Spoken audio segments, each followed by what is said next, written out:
Voilà donc au parcours de santé. J'ai la chance de voir le massif de la Nert et derrière moi le centre de loisirs Nelson Mandela. Eh bien ce centre de loisirs Nelson Mandela est appelé à devenir le premier pôle éducatif de Gignac-la-Nert. Imaginez simplement qu'à partir de cet équipement pensé pour les enfants, équipé pour les enfants, qui dispose déjà de ses ateliers, de ses salles de repos, de sa salle de restaurant, viennent se greffer, entre guillemets, une école maternelle, une école élémentaire, à laquelle on ajoutera d'abord une cuisine centrale, puisque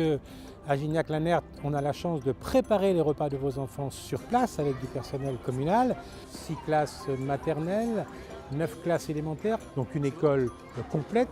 L'originalité de ce projet, c'est qu'il va exploiter au maximum les locaux existants, c'est-à-dire que les ateliers du centre de loisirs seront mis à disposition de l'école, c'est-à-dire que la salle de restaurant actuelle deviendra sans doute une salle polyvalente, que la cour du centre de loisirs maternel sera demain aussi la cour de l'école. Pourquoi cette mutualisation possible? Parce que tout simplement, les temps de fonctionnement d'une école et du centre de loisirs ne sont pas concurrentiels mais bien complémentaires et que la ville, d'une part dans cette démarche, permet l'action concertée des éducateurs de l'enfant, qu'ils soient enseignants et animateurs, mais quelque part aussi exploite au mieux ces bâtiments communaux et donc ainsi limite les investissements sur ce qui sera donc ce premier pôle éducatif à Gignac-la-Nert, dont il est inutile de vous dire qu'il sera essentiellement tourné vers les loisirs éducatifs et sportifs compte tenu de l'environnement dans lequel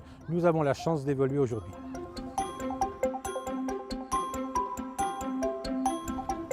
Nous sommes maintenant dans la cour de la maternelle du groupe scolaire David Douillet. Je vous parle également à 2 pas d'ici du groupe scolaire Marcel Pagnol, c'est-à-dire l'endroit où nous concentrons le plus grand nombre d'enfants gignaciais en termes scolaires.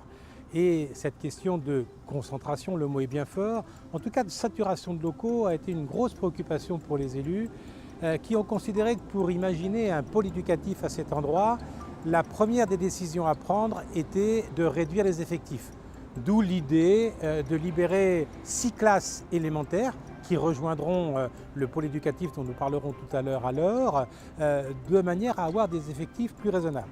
Deuxième idée, la question du stationnement était essentielle. Les élus ont choisi de créer de nouvelles places de stationnement le long de la rue Marcel Paul, de redimensionner le parking du gymnase Viguière, de conserver bien sûr le parking de Marcel Pagnol pour qu'à la périphérie de l'école et non plus au cœur de l'école comme c'est le cas actuellement, les voitures trouvent place et les parents puissent déposer en toute sécurité leurs enfants.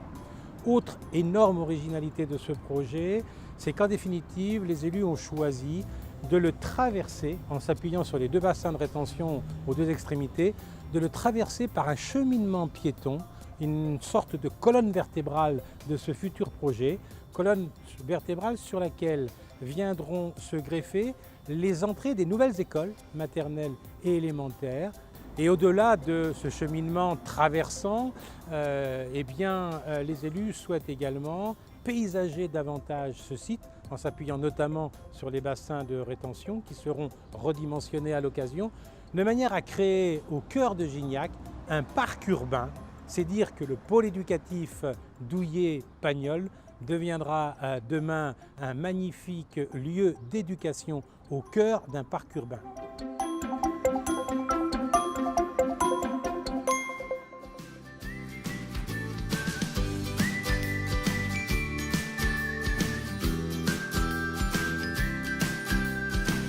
Depuis le début de notre promenade, nous vous demandons d'imaginer de quoi Gignac sera fait demain. Écoutez, nous en sommes à la 3e étape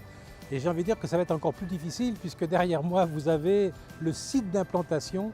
du futur groupe scolaire de l'Or, ou plutôt du futur pôle éducatif de l'Or, puisque c'est ici que prendra place la nouvelle école maternelle et élémentaire, ce qui permettra donc à vos enfants d'avoir un cycle complet au plus près de chez eux, une école de proximité comme dans tous les autres quartiers de Gignac. C'est la principale caractéristique de ce projet. Derrière moi, vous avez donc une partie du terrain d'implantation du futur pôle éducatif numéro 3, puisque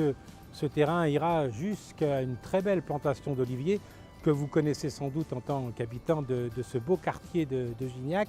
Et sur ce terrain, eh bien, écoutez, à la suite d'un concours d'architectes, les élus auront à choisir une école parfaitement intégrée dans son environnement, qui est différent ici, puisqu'on a essentiellement des maisons, des pavillons, etc. Donc il faudra soigner l'intégration de cet équipement, qui accueillera sans doute à terme une petite salle d'activité sportive pour qu'on trouve toutes les activités possibles autour de l'école dans cet équipement.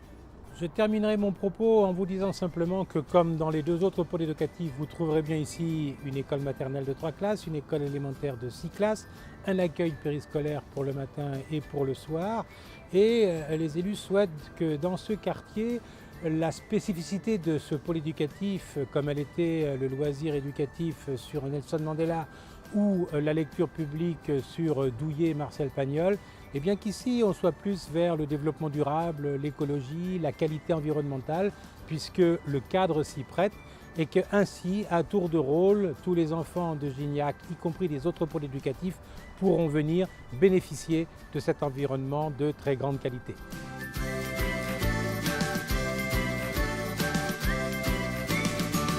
Ce que nous venons de voir est le résultat d'un travail engagé par les élus depuis quelques mois maintenant, et qui, en termes d'investissement pour la collectivité, correspond